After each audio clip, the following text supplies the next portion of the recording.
Alright, I wanted to film a follow-up video of what happened after I lapped the upper receiver on this Palmetto State Armory 224 Valkyrie upper receiver, and that's a 20-inch barrel, 1 and 6.5-inch twist.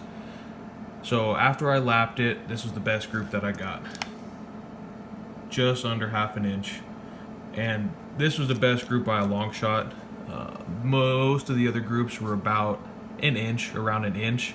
But this one grouped the best. Unfortunately, I had 4 rounds left because I was having trouble re-zeroing the scope. I had to take it off and adjust it, thanks to the recommendation.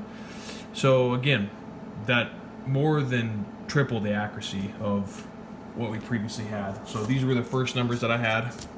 Again, best number was 1.5 inches. Worst number is just over 2 inches. And those are all 5-shot groups at 100 yards. Same ammo. I was using the 88 grain Hornady ELDMs. So exact same ammo, same test. Only difference between the gun is getting that upper receiver lapped, and it made a big difference. I'll add some photos of what that looks like.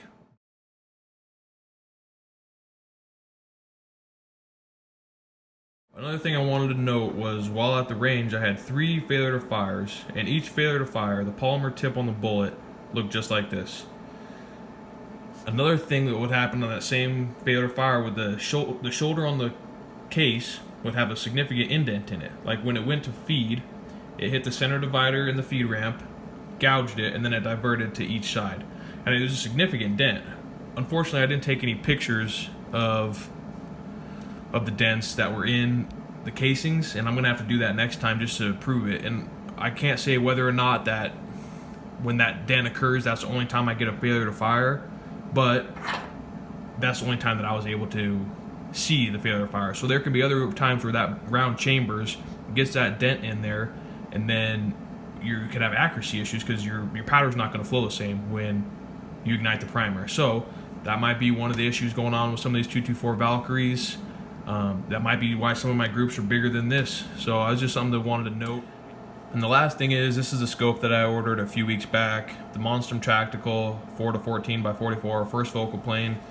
I think I paid just under $200 for it from Optics Planet. So I'm excited to swap out that with the Ryton. Ryton did fine. I was just looking for a little more magnification, and I'll put that on one of my other rifles.